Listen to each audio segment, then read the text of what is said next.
to start my second term. I never finished my second term because in February I got my notice from Uncle Sam to report to the Naval Armory in Camden for my physical. Myself and 500 other men went to the old Naval Armory, which was behind the Sears Roebuck at the time. Any of the old timers would know where that was. That was a landmark. But there we stood in all our glory, 500 of us, all naked for physical inspections, which was quite an experience for 18-year-old kids, which is what we were. And the first day in combat, we were told to dig in. We moved in at night. The Army always moved at night for obvious reasons. But we were told to find foxholes or to dig them because there would be a barrage coming, because they told us the Germans probably knew that we were moving in, that we were new, and they were going to show us what it was all about. And the next morning, we got the barrage they promised. The foxhole next to mine, there was a man got hit in the hand.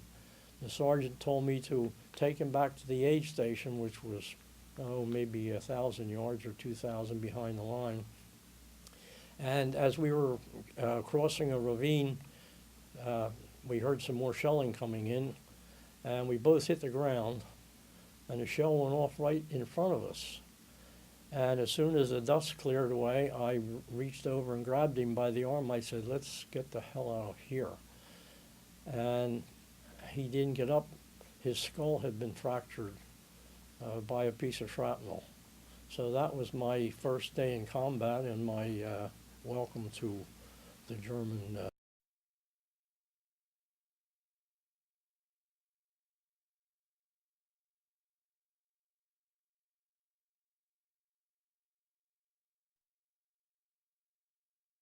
Of course, the British general, and I can't remember his name, Montgomery. Okay. Well, he always had to stop for tea, we always said. But he would study the situation for days before he would decide to move. Patton didn't study anything. Patton had the instincts.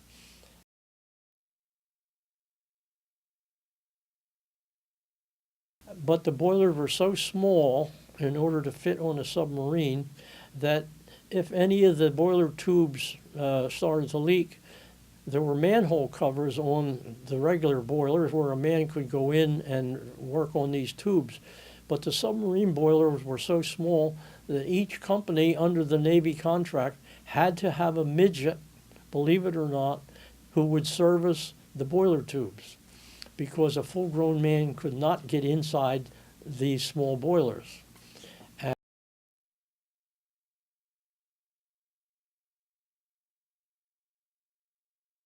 Interesting sidelight, though, if you don't mind. During the war, my mother wrote me a letter. I was in Europe, and she said that something happened during the night. There must have been some kind of an explosion. And she said in the morning, all of the cars and all of the steps and everything were covered with a fine powder or dust. Of course, it was top secret.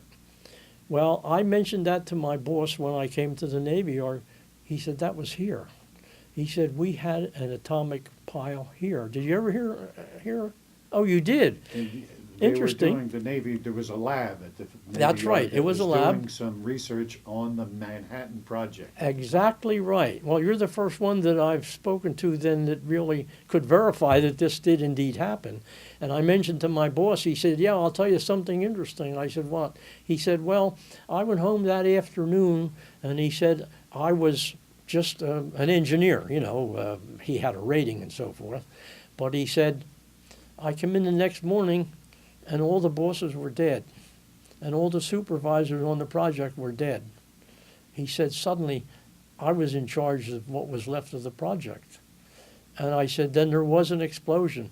He said, "Very definitely, but that was all I could ever." But you're the first person that I mentioned who knew anything of such a thing.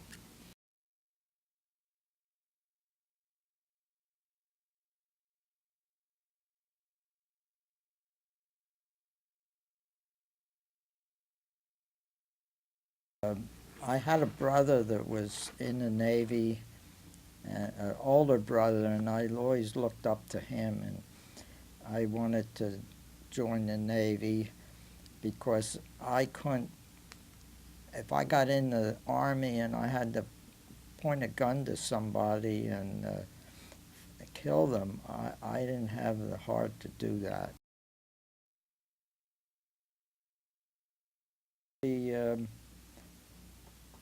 The planes would be, you're in amongst 25 planes turning over.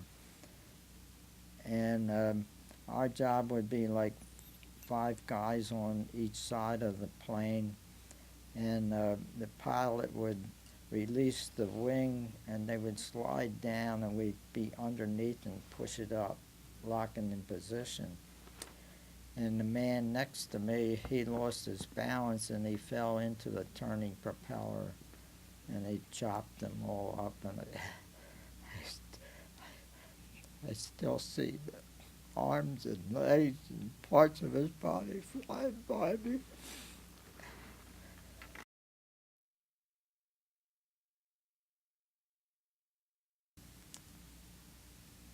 I watched the ship rolled over. The wind would get underneath like where the flight deck extends out over the side of the ship. And it pushed the ship over, and I'm looking at the waves. The gun mounts are underwater, and the waves are lapping along the edge of the flight deck. And I thought, well,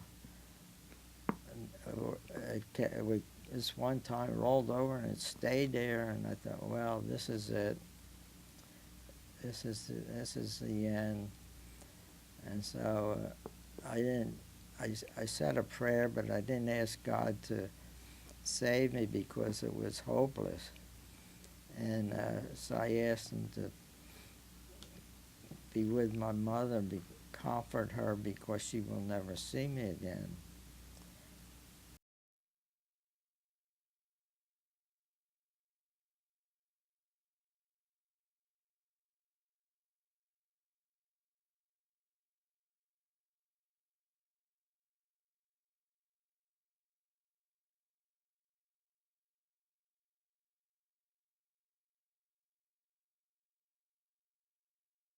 Well, I didn't realize at that time that under no conditions would I be allowed to play in the major leagues because of race. And the Navy had a policy of not admitting me unless I wanted to be a steward or a cook. And I didn't want either of those things. So both of my childhood dreams were shattered early in life. And then I was just heartbroken.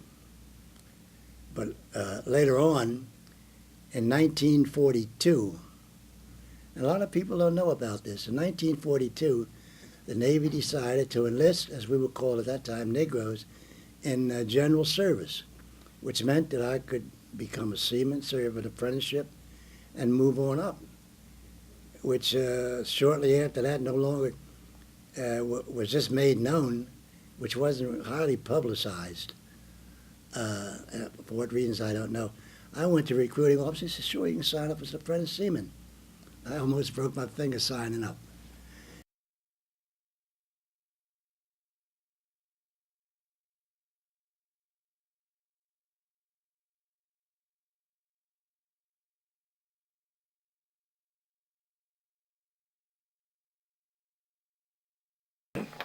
At that young age, the Navy must have been a very different experience for you. Did you have any trouble adjusting to No, Navy no, life? no trouble at all because all the other girls were in the same situation that I was in. For them, it was the first time they left home.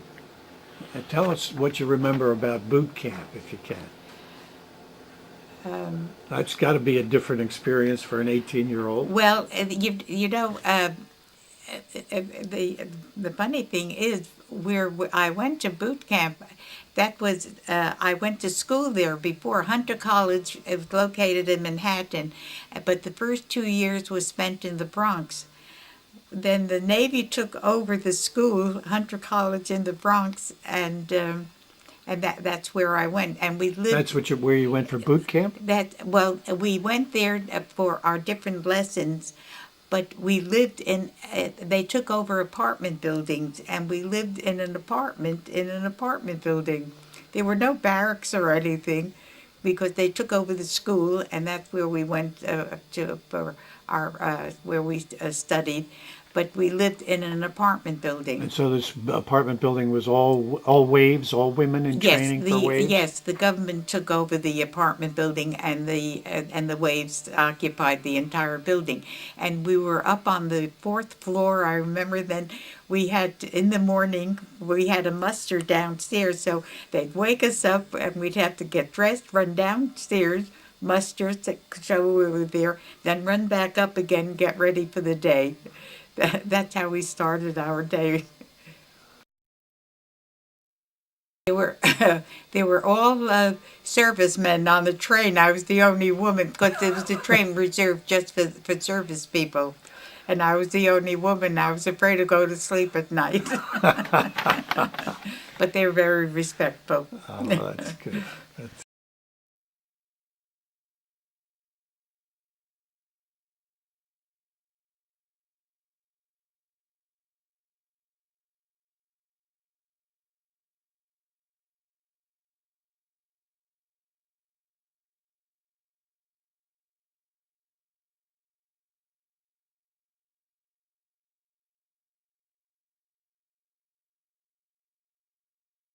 I went back to my outfit and we went overseas. And when we went overseas, we were in England for years. I was there working in the office, and when I was working in the office, I had trouble with my captain. I took his bicycle into town and lost it, and I went back and he was mad at me, and then everything was ruined there. I had to go back. I found the bicycle though, and I brought it back to him, but things were never the same in the office. So from the office, I was transferred somewhere else into some other job because of him, and then